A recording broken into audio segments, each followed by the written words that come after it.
Então eu queria passar tudo o que eu entendi para vocês, que todo mundo compreendesse bem, e principalmente que aquilo entrasse, né, nas mentes, nos corações de todo mundo. E para a gente se concentrar mais, para a gente ficar aqui, prestar atenção aqui, não na Rosângela, eu queria ler para vocês um poema chamado Cantiga da Esperança, de Maria Dolores, que está na obra Poetas Redivivos, psicografia de Chico Xavier. Alma querida, por mais que o mundo te atormente, a fé simples e boa, por mais te lance gelo na alma crente, na sombra que a traiçoa. Alma sincera escuta, sofre, tolera, aprende, aperfeiçoa. Porque de esfera em esfera, ninguém consegue a palma da vitória sem apoio na luta. Espera que a esperança é a luz do mundo, oculta maravilha, que em toda parte se revela e brilha. Para a glória do amor, à noite espera o dia, o fruto e a flor, o espinho, a rosa, o mármore, o buril, que solo bruto. Espera o lavrador, armado de atenção, arado zelo, o verme espera o sol para aquecê-lo. A fonte amiga que se desentranha do coração de pedra da montanha, enquanto serve, passa e se incorpora aos encargos do rio que a devora. E espera descansar, quando chega escondida, a praz grande da vida que é asseio do mar. Seja o que for que venhas a sofrer, abraça o leme regenerador do perdão por dever. Leva pacientemente o fardo que te leva, entre o rugir do vento e o praguejar da treva. Abençoa em caminho os açoites da angústia, em turvo redemoinho, onde não possas, coração, entretecer a alegria de louvar, cala-te em oração. E segue sem parar, amando, restaurando, redimindo. Edifica em suma, não te revoltes contra alguma coisa. Ao vir a tarde mansa, na doce quietação crepuscular, quando a graça do corpo tomba e finda, verás como foi alta, nobre e linda a aventura de esperar. E enquanto a noite avança, para dar-te as visões de uma alvorada nova, nas asas da esperança, bendirás a amargura, a dor e a prova. Agradecendo à terra a bênção de entendê-las, subirás para o ninho da luz nas estâncias da paz, que te guarda tecido em radiações de estrelas. Então compreenderás que além do mais além, no coração da altura, Deus trabalha, Deus sonha, Deus procura, Deus espera também. Então vamos começar o estudo de hoje, Ciência e Temperança. Eu vou ler bem devagar o capítulo para a gente poder entender bem o que Emmanuel quis dizer. Lembrando que o Vinha de Luz é um livro de psicografia de Chico Xavier, lançado em 1952, ditado pelo Espírito Emmanuel. Ciência e temperança. Quem sabe precisa ser sóbrio. Não vale saber para destruir.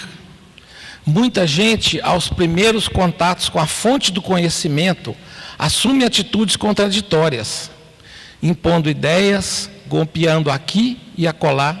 Semelhantes expositores do saber nada mais realizam que a perturbação. É por isso que a ciência, em suas expressões diversas, dá mão forte a conflitos ruinosos ou inúteis em política, filosofia e religião. Quase todos os desequilíbrios do mundo se originam da intemperança, naqueles que aprendem alguma coisa. Não esqueçamos, toda a ciência, desde o recanto mais humilde ao mais elevado da terra, exige ponderação. O homem do serviço de higiene precisa temperança, a fim de que a sua vassoura não constitua objeto de tropeço. tanto quanto o homem de governo necessita sobriedade no lançamento das leis, para não conturbar o espírito da multidão. E não olvidemos que a temperança, para surtir o êxito desejado, não pode eximir-se à paciência. Como a paciência, para bem demonstrar-se, não pode fugir à piedade, que é sempre compreensão e concurso fraternal. Se algo sabes da vida, não te precipites a ensinar com quem tiraniza, menosprezando conquistas alheias. Examina as situações características de um e procura, primeiramente, entender o irmão de luta. Saber não é tudo, é necessário fazer, e para fazer o homem algum dispensará a calma e a serenidade imprescindíveis ao êxito, nem desdenhará a cooperação, que é a companheira dileta do amor. Vamos lá, vamos tentar destrinchar isso tudo aqui para vocês, porque esse texto realmente mexeu muito comigo. E aí vocês vão entender direitinho, porque eu tive que fazer um estudo. E eu prefiro fazer esse tipo de estudo, gente, para facilitar para todo mundo, com perguntas e respostas. Eu não vou perguntar nada para ninguém, tá? Eu vou perguntar e nós vamos responder para entender. Isso é um tipo de estudo que se chama hermenêutica, que facilita muito para a gente entender parte a parte desse texto. Então vamos lá. Então nós vamos definir primeiro ciência e temperança. Temperança e ciência. O que é cada coisa? A gente ouve falar em ciência toda hora, né? Mas seria interessante a gente pegar a definição. Primeiro, a temperança é a virtude que representa o equilíbrio, o autocontrole e a moderação nos desejos, sentimentos e ações. É considerada uma das 4 virtudes cardeais da filosofia clássica e valorizada no cristianismo, no espiritismo e em diversas tradições morais. Então, equilíbrio, autocontrole, moderação. Isso é temperança.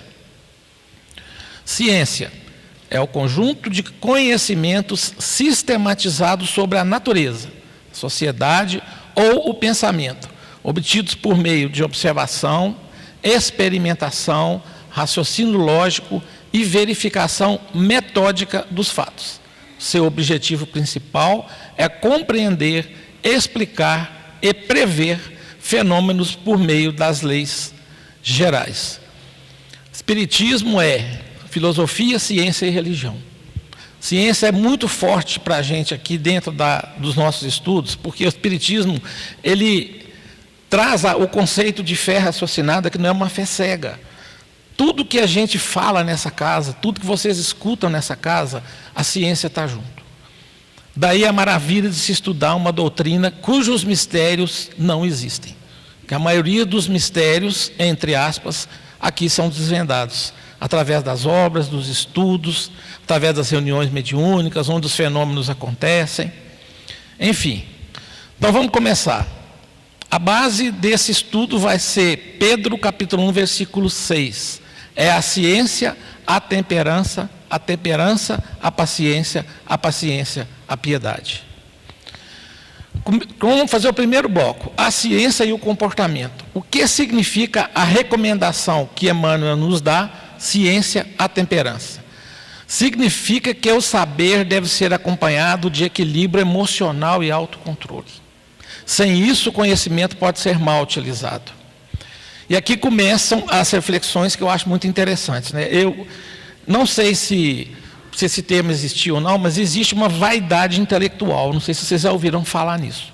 Pessoas que às vezes têm muito conhecimento e que fazem daquele conhecimento um motivo para desfazer, para poder se elevar, um motivo de vaidade. Isso é comum no mundo de hoje, onde a informação chega na velocidade da luz, onde a comunicação com o mundo acontece instantaneamente e aonde as pessoas, principalmente os mais idosos, que não dominam muito a tecnologia, se sentem muito menosprezados e às vezes até humilhados. Eu assisti uma palestra do Rossandro, que eu achei muito interessante. Ele pegou o celular e falou assim: você abre o celular assim ou você abre o celular assim? Por quê? Porque eu olho muito pela minha mãe. A forma dela de abrir o celular é diferente, porque ela tem uma dificuldade de se entender com o aparelho. E aí o que ele quis dizer? Que a gente precisa começar agora a usar a temperança, a paciência e a piedade. Conhecimento tem que ser compartilhado. Conhecimento guardado para nós não tem valor nenhum. Porque o saber não é suficiente. Porque o saber sem prudência pode gerar arrogância, imposição e até a destruição. Eu costumo dizer assim, estudar é a coisa mais maravilhosa que tem para mim. Estudar Espiritismo é o que eu mais gosto de fazer hoje em dia. Mas compartilhar o que eu aprendo é muito melhor. Eu fico numa alegria de estar aqui podendo passar para vocês isso que eu sinto, isso que eu vejo. Porque aí sim eu vejo que o conhecimento chega onde ele tem que chegar. E isso vai nos remetendo ao seguinte: às vezes nós somos instrumentos para trazer esse conhecimento, para saber, aprender e passar para as outras pessoas. Por isso que muitas vezes eu peço sempre, gente, vamos concentrar, vamos esquecer o que está acontecendo lá fora, vamos sentar aqui dentro e trazer o nosso pensamento e a nossa mente para aqui. Porque é muito diferente. Quando você está presente, aqui de fato, você está consciente. Então o que eu vou falar, ele entra na sua mente. E eu espero que desça da mente para cá, para que faça um bom proveito do que a gente fala aqui. É por isso que eu sempre falo essa questão da gente estar aqui presente o tempo todo, né? Prudência, se não tiver prudência, vai gerar arrogância. Você já viu aquela famosa carteirada? Você sabe com quem que você está falando? Isso para mim é o topo da arrogância. Porque, gente, ser humano não importa o que tem, importa o que é. Não importa se tem bem material, não importa se é formado em 20 cursos superiores, tem mestrado, doutorado, não importa. Nós, para Deus, somos um pequeno grão de um universo incalculável, mas também somos um universo inteiro dentro de nós. Ontem eu estava vendo uma estatística sobre isso, assim, de impressionar. Não sei se vocês já ouviram falar no novo telescópio que está aí, que é o James Webb, que está lá em cima, que é um telescópio flutuante no céu, que ele chegou a um número de planetas de 20 seguido de, acho que 20 zeros. Eu nem vou falar o que é. Então, nós somos aqui, gente, esse universo pequeno para Deus. E somos um pequeno grão de areia no universo infinito. E isso não faz de nós, isso não quer fazer de nós nenhum tipo de pessoa que traga dentro de si essa coisa do saber como um produto para humilhar o outro. É isso que o Emmanuel quer dizer. O saber precisa ser compartilhado, ele precisa ser usado com humildade, que para mim, das virtudes que a gente tem dentro da nossa vida, é uma das principais, que tira da gente uma série de vícios morais, principalmente esse vício de usar o saber de uma forma imprudente, de uma forma arrogante, que pode impor até a destruição. Aqui eu me lembro sempre de, por exemplo, alguém que constrói um equipamento que vai destruir, que sabe que vai tirar vidas. É uma forma de você impor, através do conhecimento, a destruição. E é muito triste a gente ver esse tipo de coisa, né? Como Emmanuel ilustra o mau uso da ciência? Ele afirma que muitos, ao aprenderem algo novo, assumem posturas autoritárias, impõem ideias e acabam criando a perturbação em vez do esclarecimento. Olha o tanto que isso aqui é sério. O mau uso da ciência. Eu acabei de ler aqui que a ciência é o conjunto de conhecimentos sistematizados sobre a natureza, E se a gente usa mal esse conhecimento? E se a gente usa para o mal? E se a gente usa para prejudicar alguém? Gente, toda vez que a gente pegar uma lição, em qualquer obra espírita, nós vamos ver sobre a nossa evolução moral. Toda vez, não tem um. Pode procurar na obra vasta que a gente tem, de mais de 1000 livros. Tudo nos remete à evolução moral. Então, se vocês estão aqui hoje me ouvindo falar, e eu falando novamente em evolução moral, nós temos que voltar a falar da nossa reforma íntima todas as vezes.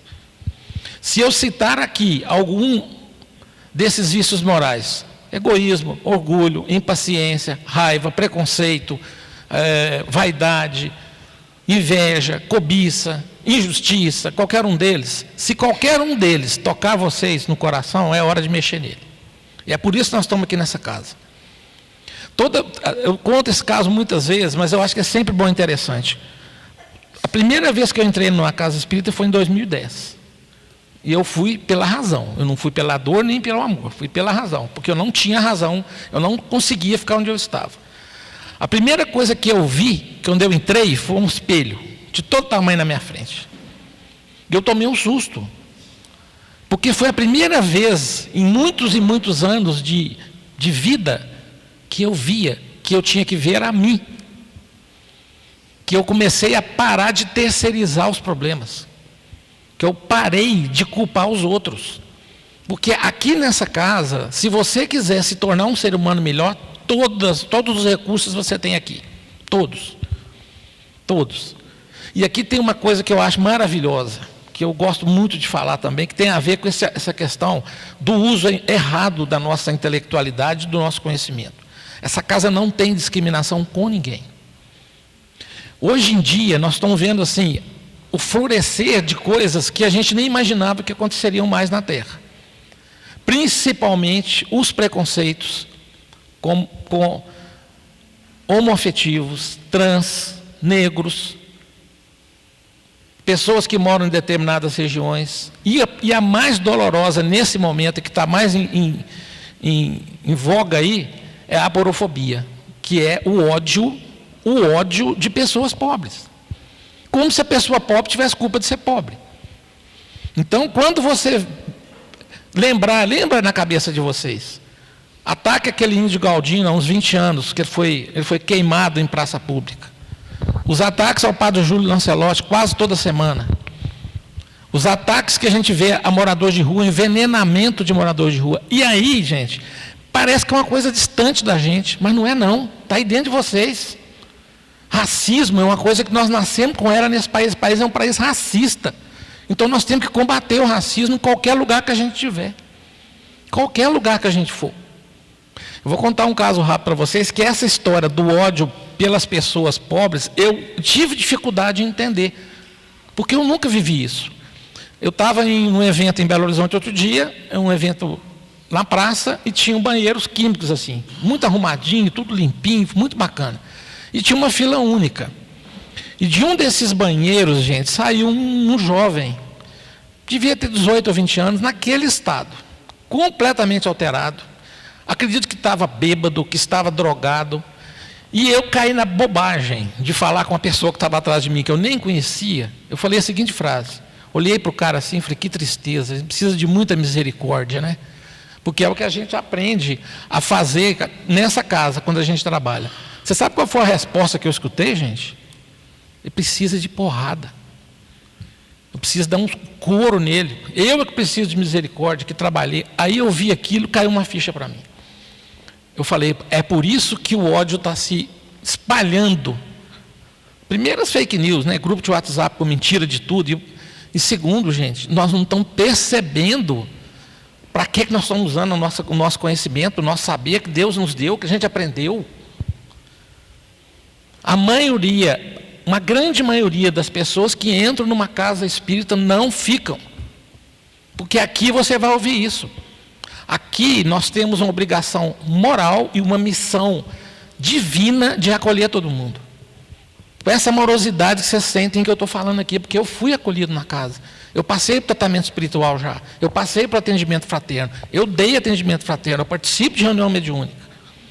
O princípio básico do espiritismo é a fraternidade. É a caridade. Enquanto a gente está discriminando alguém, nós não estamos fazendo o que foi colocado para nós. Como é que eu discrimino uma pessoa pela cor da pele, gente? Como é que a gente pode admitir uma coisa dessa no mundo igual a gente está? E olha, está enraizado, está dentro de nós, gente, está no coração de todos vocês. Eu não tenho dúvida. A diferença é que a gente passa a entender aquilo e a gente passa a combater. Não adianta vocês estarem aqui me ouvindo, pode não concordar comigo, pode discordar, não adianta estar aqui me ouvindo, se aquilo que toca o coração de vocês não sair por aquela porta junto. Não adianta. O compromisso nosso, o meu compromisso pessoal, é ser um ser humano melhor a cada dia. Como é que eu vou ser um ser humano melhor, gente? Melhorando a mim mesmo, combatendo esses vícios morais, combatendo isso que está falando aqui, o meu conhecimento servir para destruir. Olha o que nós estamos vendo aqui, gente. O conhecimento para construir, o conhecimento para dar dignidade, para trazer reflexão profunda, amorosidade, justiça, humanidade. E tem mais. Eu vou citar mais um vício moral que ele é muito pesado para nós, que é a inveja. E a inveja, ela tem algumas faces assim muito interessantes, né? E eu costumo citar o Leandro Carnal, que é um filósofo, um estudioso, uma pessoa muito culta, que eu gosto muito dele, que ele fala que a inveja é a tristeza que eu sinto pelo sucesso do outro. Bateu, leva que é teu. Vou repetir. É a tristeza que eu sinto pelo sucesso do outro. Gente, o brasileiro, normalmente, o ser humano normalmente, é solidário na dor. Quando as pessoas estão sofrendo, a gente é solidário na dor. A gente não é solidário no sucesso. É ali que você vai conhecer de fato quem é seu amigo. Nós não fomos criados para sentir bem quando o outro tem sucesso. E esse sucesso ele pode variar desde uma conquista material até uma conquista intelectual. Aí vem a reflexão, eu fico alegre, eu fico feliz de ver que o meu vizinho conquistou alguma coisa material que eu não tenho. Eu fico feliz de ver que o filho de um conhecido meu conseguiu formar na faculdade, o meu filho não. Será que eu fico? Se não, gente, bateu, leva que é teu. Isso é uma lição, eu vou falar para vocês de cadeira. Essa lição mudou a minha vida. Porque eu me vi entranhado numa questão dessa inveja, assim, de uma forma que eu falei, isso não sou eu.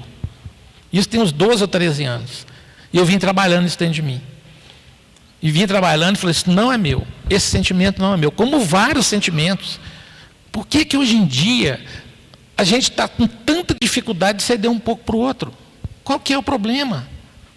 Por que a gente... Gente, no Japão, vocês sabem que o Japão é um exemplo mundial de educação.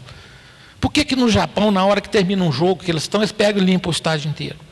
E aqui as pessoas são incapazes de levar o lixo para casa porque não acham lixeira. Por que no Japão, quando se tem uma crise, como tiveram vários tsunamis, terremotos, as pessoas fazem fila para pegar água e cada um pega uma? Então eles servem de exemplo para nós.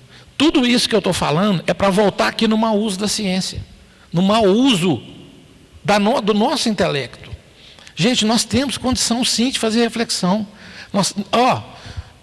Terapia é uma das melhores coisas desse mundo. Se você está com uma dor, se você está com algum sentimento desse que eu falei aqui, vai para a terapia, gente. Isso é coisa dignificante. A maioria das dores a gente cura no espiritual, no psiquiátrico e no psicológico. O que vai fortalecer você e fazer você crescer é a terapia. É onde você fala num ambiente seguro coisas que você não falaria para ninguém. Então, de repente, você vai numa terapia e fala assim, eu descobri que eu sou egoísta. Como é que eu faço para melhorar? Vem aqui também, aqui vocês vão ver sempre esse tipo de reflexão e nos estudos.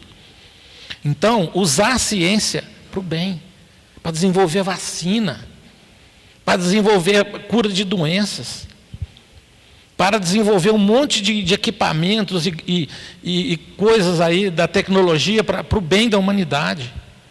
Fala-se muito que a internet é ruim, não é não, gente. As coisas são ruins quando elas são mal utilizadas. A comunicação instantânea hoje, ela salva vidas. Então nós temos como usar a ciência para o bem. Mas ao mesmo tempo tem pornografia. Tem uma enxurrada de fake news nesse país inteiro que dá arrepio na gente. E como as pessoas não estão aprofundando, elas estão acreditando em mentira todo dia. Isso é usar a ciência para o mal. Porque quem aqui é da minha geração, da década de 60, que imaginaria que você estaria na Europa conversando com alguém por vídeo aqui no Brasil? algum tempo atrás. Essa ciência é a ciência do bem.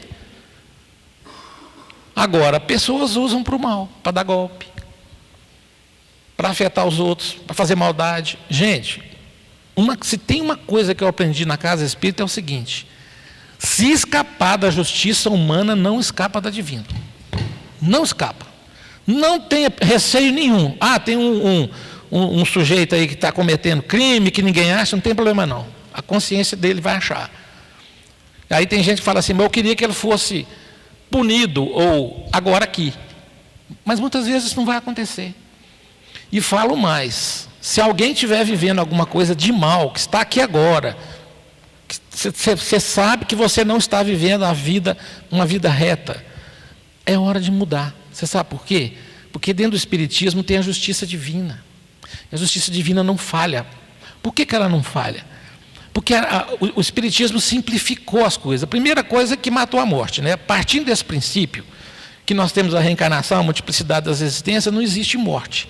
Morre esse corpo, mas o espírito evolui, continua.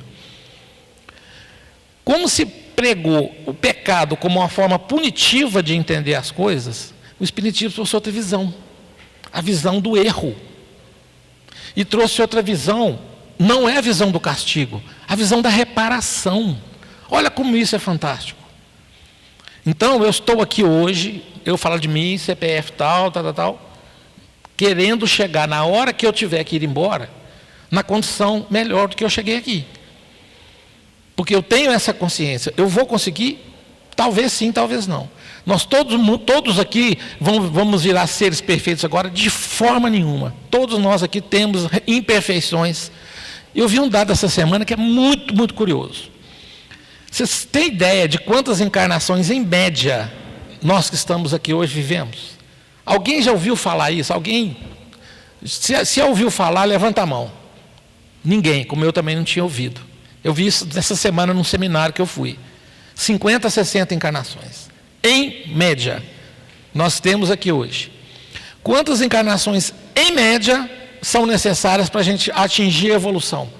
Atingir um grau de angelitude. Ser um arcanjo, que é lá no final. 300, em média. Se nós estamos aqui com 50, 60 em média, temos um caminho muito grande pela frente.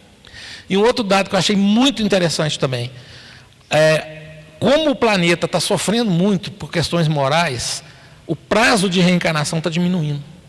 Era em média 60 anos, agora está de 10 a 50. Por quê? Porque os espíritos que vêm para poder mudar o mundo, para poder mudar o mundo, gente, evolução moral, na ciência principalmente, na música, na medicina, aonde vocês quiserem. Então, a ciência agora, o Espiritismo agora está trazendo esse consolo. Se a gente acha que estamos enganando alguém, para agora, pensa e escorre na cadeira, porque não está. Você pode enganar quem você quiser, mas você não engana a sua consciência, que é onde está escrita a lei divina. E é por isso que nós estamos aqui hoje falando de ciência, falando de uso dos recursos que Deus nos deu, para que a gente melhore. E olhe para o outro. E ajude o outro no que a gente puder ajudar. É assim que a doutrina espírita prega. Seja uma pessoa do bem, seja uma pessoa boa. Faça isso o tempo inteiro, sem pestanejar. Tira de você o preconceito do cara que está na porta do BH vendendo uma paçoquinha. Compra a paçoquinha do cara, o que tem, gente? Não, ele vai usar. Gente, o que vai fazer é problema dele. Eu sei que aquela pessoa não vai usar o dinheiro que eu vou dar a ele para uma coisa boa. Eu não dou, é óbvio. Mas por que a gente tem tanto preconceito? Por que a gente tem tanta dificuldade de estender a mão para o outro? Só para fechar essa parte, nós tivemos um apagão agora na Península Ibérica. Vocês ficaram sabendo, né? Portugal e Espanha, vocês ficaram sabendo, né? Gente, o que aconteceu ali, eu acho que vocês não têm ideia. Se a energia elétrica acaba aqui, o celular para de funcionar. Alguma vez vocês viram isso? Ele tem energia própria, ele não para. A rede de telefonia celular não para. Lá parou tudo. As pessoas ficaram desesperadas, porque não tinha como fazer compra, porque não tinha nenhum recurso virtual funcionava. Cartão de crédito, cartão de débito, transferência, parou tudo. Comprava quem tinha dinheiro vivo. E em pouco tempo, esgotou o que estava no supermercado. Pandemia foi um ceifador que veio para mudar a moral do mundo. E o que aconteceu? A lição não foi aprendida. A gente voltou para a nossa própria casa, a gente ficou dentro da nossa casa, recluso. Quem aqui imaginaria, com tanta ciência, com tanta tecnologia, que a gente ia ter que ficar preso dentro de casa? Que as companhias aéreas quase quebraram por falta de aviões parados. A gente não podia sair para a rua. Isso foi uma lição para a gente voltar para nós mesmos. E o que foi o efeito, gente? A maioria não se voltou. No futuro, se acontecer um apagão desses a nível mundial, porque esse que aconteceu na Península Ibérica foi uma prova clara de que isso pode acontecer a nível mundial, porque até agora não sabe o que aconteceu. Foi usina eólica que deu um problema. Foi um problema com excesso de não sei o quê. Foi um ataque hacker, ninguém sabe. Só que lá bateu o desespero. Então, pensem para vocês ver, se vocês estiverem em casa durante mais de 12 horas, sem ter nenhuma informação, o que funcionava era a rádio AM, que é onda curta, ou a rádio amador, e ninguém sabia nada. E aí, para fechar essa questão, o que a espiritualidade vai querer de nós? Solidariedade. O pouco que você tem se divide com o outro. E o que aconteceu na pandemia foi o contrário. Muito egoísmo, muita insanidade, muita doença psiquiátrica avançou para cima de nós. E a lição não foi aprendida, gente. Infelizmente. A quem se aplica essa advertência? Apenas aos cientistas? Não. Aplica-se a todos nós, desde o varredor de rua ao legislador. Pois qualquer tipo de conhecimento exige temperança. Como é que nós estamos no trânsito? Como é que nós estamos dentro de casa? Nós estamos usando temperança? Nós estamos sendo pacientes? Nós estamos usando o nosso conhecimento? Tem uma propaganda, um videozinho de um desses atores famosos, eu esqueci o nome dele aqui, sentado num banco, parece que ele tinha alguma doença dessas neurodegenerativas, como Alzheimer ou coisa parecida, e ele começa a falar com o filho dele assim. Ele está velhinho e o filho dele do lado lendo um livro.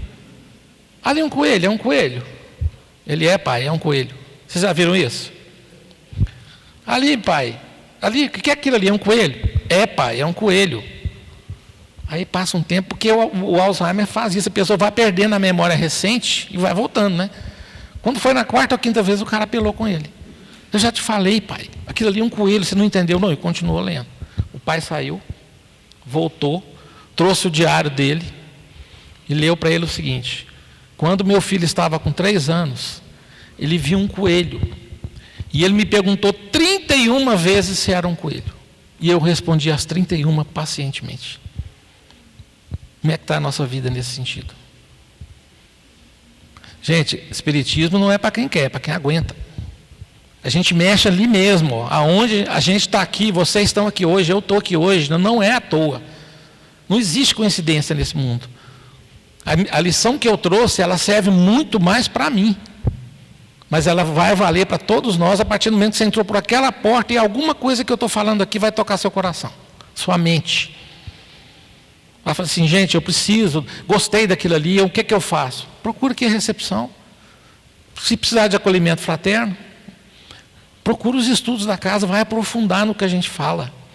Tem um estudo lá no Joana d'Arc, toda sexta-feira, chamado Reforma Íntima, só sobre isso. Um estudo maravilhoso. Quem quiser, 7 horas ou 7h30 da noite, é o meu amigo Dilma que faz.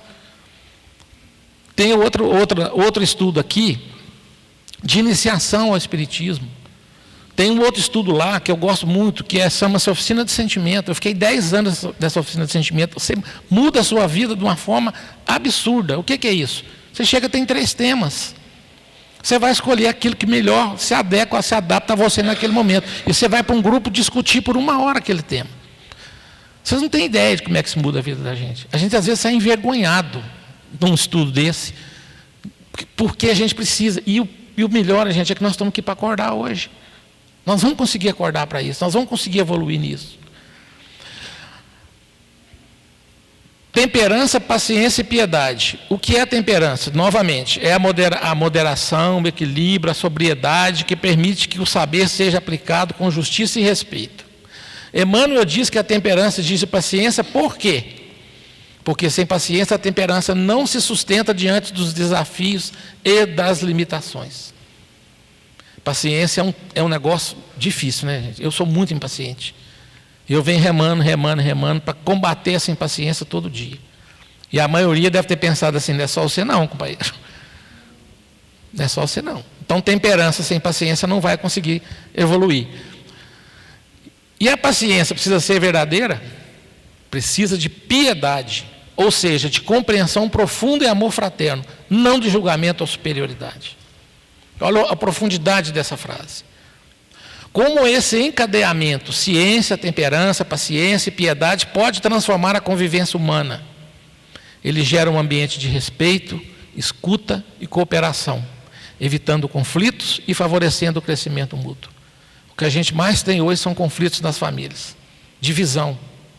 Me pergunta assim, o que o Espiritismo fala sobre política atual? Fala nada, as obras não falam nada, mas está tudo que você precisa saber aqui.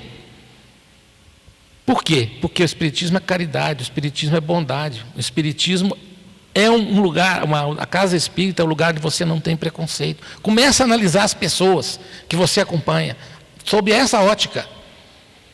Essa pessoa que eu acompanho é uma pessoa boa? Essa pessoa ela é caridosa? Você percebe que ela é uma pessoa caridosa? Gente, duas coisas. Se pensa no pobre e se pensa no trabalhador, você já fez sua escolha. Olha a porofobia. E principalmente, quais são os elos fracos dessa corrente? O pobre e o trabalhador. São aqueles que não são privilegiados, principalmente quem tem muita posse, gente. É assim que funciona. Então o Espiritismo não fala, eu sou A, eu sou B, mas ele te dá o caminho. Chega em casa e reflete. Essa pessoa que eu segui, essa pessoa que eu acompanhei, essa pessoa que eu votei, o que ela fez? Ela é homofóbica? Ela é racista? Ela é misógina? Ela é caridosa? É uma pessoa honesta?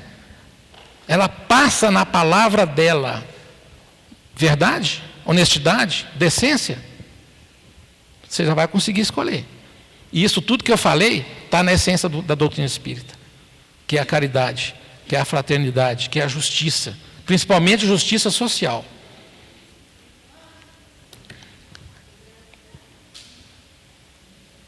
Saber é servir.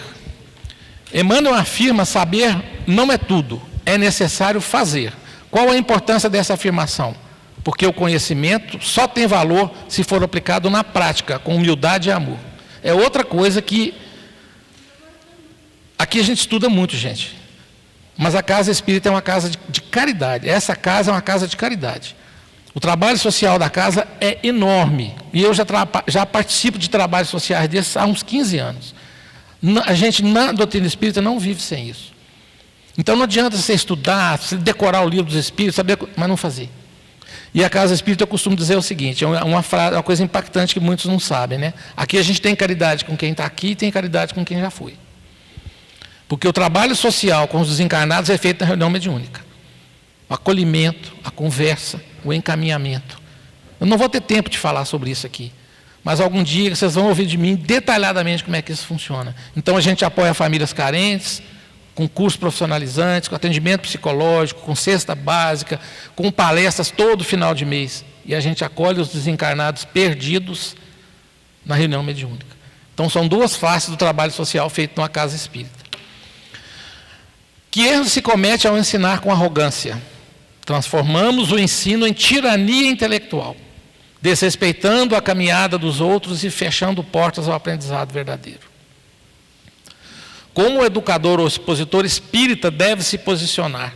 Com calma, serenidade e cooperação, acolhendo o outro em sua realidade e não impondo verdades. Olha o problema da cisão que eu falei que o país inteiro está. Cada um quer impor a sua verdade, e a verdade ela é só uma. Verdade é verdade, não existe meia verdade. Mas a gente quer impor muitas vezes a nossa opinião para o outro, e muitas vezes o outro não tem a menor condição de ouvir nossa opinião. Me perguntaram aqui outro dia, no momento de perguntas e respostas, como fazer para tratar uma pessoa intransigente, intolerante e que não escuta. Eu pensei e falei o seguinte: como é que faz, né? Ela não me escuta, ela não quer aprender. O que eu posso fazer? Eu pensei, dar exemplo. A única coisa que eu posso fazer, ser o exemplo de tudo que eu falei aqui para a pessoa. Se ela quiser seguir o meu exemplo, que siga e caminhe. Se não, é o livre-arbítrio, a escolha dela. Sabendo que todos vamos evoluir em tempos diferentes, mas nós vamos evoluir da mesma forma. Porque senão a vida não teria nenhum sentido. Como podemos aplicar esses ensinamentos no nosso dia a dia? Avaliando nossas reações diante da ignorância alheia, sendo mais compreensivos e pacientes ao transmitir ideias. E aqui tem uma coisa muito legal, que eu gosto de falar o seguinte: quando a gente não se sente superior a ninguém, porque nós não somos.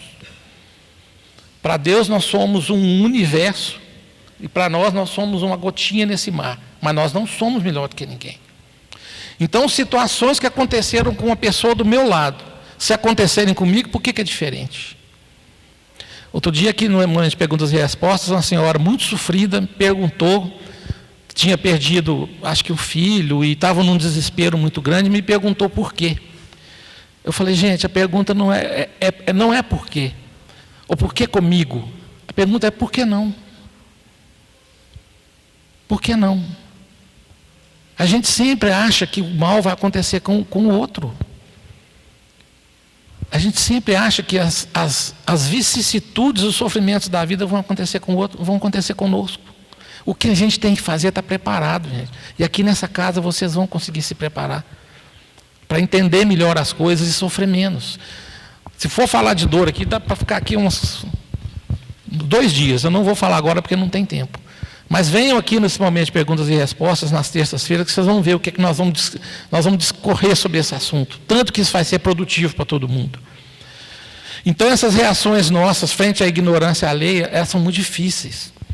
Como é que você vai argumentar com uma pessoa que está divulgando uma mentira, principalmente de ciência, que nós acabamos de falar, ciência usada para o mal, que é o exemplo disso? Antivacina. Eu sou da geração que sempre combatemos grandes epidemias, como foi de meningite em 74. Morrendo gente, em 15 dias conseguiu erradicar. Então a pessoa que fala, e que principalmente não sabe o que está falando, o que ela está fazendo, gente? O que essa pessoa... Aí se a pessoa vira para você e fala que não vai, nós não temos o que falar, nós temos que dar exemplo. Qual o papel da piedade na convivência fraterna? A piedade abre espaço para o perdão, a escuta e o auxílio sincero, pilares do amor cristão. Perdão, escuta e auxílio sincero. Perdão é bom para quem perdoa. Você perdoando alguém, você tira uma mácula no seu coração, não é no dele não. Eu vou perdoar todo mundo, cada um no seu tempo. Cada um da sua forma. Não carregue mágoa, rancor, ódio no seu coração. Você conseguindo usar esse perdão dessa forma, mas eu não gosto, então você não convive. Mas não fica com aquilo dentro de você. Olha aqui, pilares do amor cristão, auxílio sincero, escuta e perdão. É o que nós temos que fazer. E a última pergunta: o que deveremos lembrar ao lidar com os nossos irmãos em aprendizado? Que todos estamos em jornada de evolução. E o saber deve ser instrumento de serviço, nunca de opressão. O que falta muitas vezes... Eu citei o caso aqui do idoso, da minha mãe, por exemplo, com o celular. Quem desses meninos dessa geração Z hoje, aí, a 200 por hora, tem paciência de explicar como é que funciona alguma coisa de celular? Ninguém tem. E eu vejo que, às vezes, a pessoa mais velha, o idoso, eles ficam constrangidos, gente. Isso é assédio moral, isso é covardia. Até uma coisa curiosa, os meus filhos, que eu tenho 2 filhos, né, e a mãe deles, nós somos separados, né, um dia eu senti que um deles estava fazendo, eu interferi na hora. Falei, não, espera aí, deixa ela fazer no tempo dela. Porque perde a paciência. Então, o saber tem que ser instrumento de serviço, e não pode ser instrumento de opressão, gente. O que a gente sabe precisa compartilhar. Nós vamos levar esse conhecimento ao longo das existências.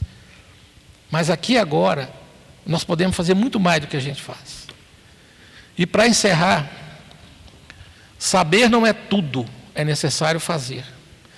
Que nosso conhecimento seja semente de paz e luz. E que a temperança nos guie no uso da palavra, da ação e da intenção. Convite à reflexão. De que maneira tenho usado o conhecimento que eu possuo? Tenho edificado ou ferido com as minhas palavras? Muito obrigado, boa noite a todos. Tomara que a gente tenha conseguido passar um pouquinho disso tudo que eu vi aqui. Até a próxima.